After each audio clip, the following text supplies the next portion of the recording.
इब्लीस यानी शैतान की मौत कैसे होगी, मलकुल मौत किस तरह उसकी रूह निकालेंगे। लेकिन आपसे गुजारिश करते हैं कि इस वीडियो को आखिर तक देखिएगा। हुजूर अकरम सल्लल्लाहु ताला अलैहि वसल्लम ने क़यामत की निशानियों के बारे में बताया कि क़यामत की एक निशानी ये भी है कि सूरज मशरिक के बजाय मगरिब से तुलू होगा, यानी मगरिब से निकलेगा। ये वो वक्त होगा जब लोग अपने रोजमर्रा के काम करके सो जाएंगे और रात आ जाएगी। ये रात 3 रातों के बराबर होगी। लोग सोकर उठेंगे, लेकिन ये रात खत्म होने का नाम ही नहीं लेगी। रात के ना खत्म होने की वजह से लोग परेशान हो जाएंगे। आखिरकार लंबे इंतजार के बाद सूरज मगरिब से निकलेगा और कुछ देर निकलने के बाद दोबारा डूब जाएगा और उसके बाद दोबारा मशरिक से निकलेगा।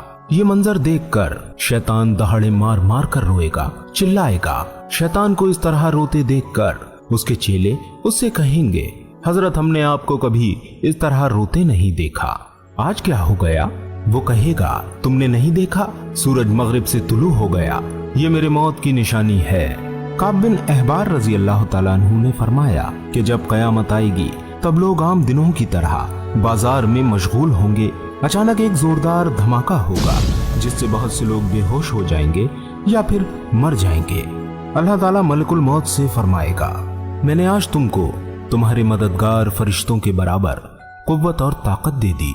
जाओ मेरे गुस्से और गजब का लिबास पहनकर और इब्लीस मलाउन की रूह निकाल लो और उसके साथ तमाम इंसानों और जिन्नातों की रूह को भी कब्ज करो और जहन्नम के दरोगा से कह दो कि जहन्नम के दरवाजे खोल दे। इसके बाद मलकुल मौत गुस्से में बहुत से फरिश्तों के साथ दुनिया में इस तरह आएंगे कि आसमान और जमीन वाले अगर देख लेते तो पिघल जाते। इब्लीस के पास पहुंचकर बहुत जोर से डांट पिलाएंगे, जिससे इब्लीस बहुत बुरी तरह दहाड़े मार मार कर चिल्लाएगा, चीखेगा और उसका चीखना और चिल्लाना और उसकी फरियाद इतनी दर्दनाक होगी कि अगर दुनिया वाले उसकी आवाज सुन ले तो बेहोश हो जाएंगे। इब्लीस यानी शैतान मलकुल मौत से कहेगा कि तुम मुझको कहाँ ले जाओगे? मलकुल मौत उससे कहेंगे कि वहाँ जहाँ तेरी वजह से लाखों करोड़ों मुसलमान चले गए, मैं तुझे भी आज उसी गड्ढे में धकेल दूंगा। खबीस, तूने बहुत लंबी उम्र पाई और बेशुमार इंसानों को गुमराह किया जो तेरे साथ जहन्नुम में जाएंगे। आज उन सब के बराबर तुझे मौत का मजा चखाऊंगा। तेरी मोहलत और ढील का वक्त खत्म हो गया, अब तू मौत से भाग नहीं सकता। इब्लीस घबराकर मशरिक की तरफ भागेगा तो कभी मगरिब की तरफ, लेकिन हर तरफ अपने सामने मलकुल मौत को पाएगा। वो जमीन में गोता लगाएगा और दूसरी जगह से निकलेगा, मगर वहां भी मलकुल मौत को पाएगा। वो समंदर में घुसने की कोशिश करेगा तो समंदर उसको बाहर निकाल कर फेंक देगा। इसके बाद वो हजरत आदम अलैहिस्सलाम की कब्र के पास पहुंच जाएगा और कब्र के सामने खड़ा होकर कहेगा, ए आदम, तुम्हारी वजह से मैं मलाऊन और मरदूद हो गया, काश कि तुम पैदा ना होते। फिर मलकुल मौत से फरमाएगा, ए मलकुल मौत, कितनी तकलीफ और सख्ती के साथ मेरी जान निकालोगे? फरमाएंगे, जितने लोग जहन्नम में मौजूद हैं उन सब की मौत से कहीं ज्यादा तुम्हारी मौत दर्दनाक होगी। ये सुनकर इब्लीस यानी शैतान तड़प जाएगा, चीखेगा, चिल्लाएगा और इधर उधर भागेगा और जिस जगह इब्लीस की मौत लिखी है उस जगह जाकर गिर जाएगा।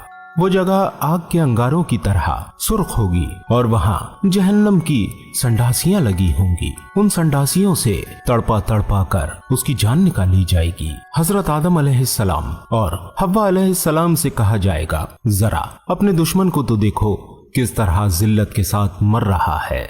वो देखकर कहेंगे, या अल्लाह, तूने हम पर अपनी नेमत को मुकम्मल फरमा दिया। इस तरह इब्लीस यानी शैतान की रूह निकाल ली जाएगी और वो अपने अंजाम को पहुंच जाएगा। शैतान की मौत बहुत ही दर्दनाक होगी। मेरे दोस्तों, बहुत से लोगों के जहन में ये सवाल आता है कि जब जिन्नात आग से पैदा हुए हैं तो उनको आग कैसे जलाएगी? दोस्तों, आपको बताते चलें कि आग की भी कई किस्में होती हैं। जहन्नुम की आग का नाम जस्तकुम है। इस आग का एक अंगारा अगर दुनिया पे डाल दिया जाए तो 7 जमीनों को पार कर जाएगा।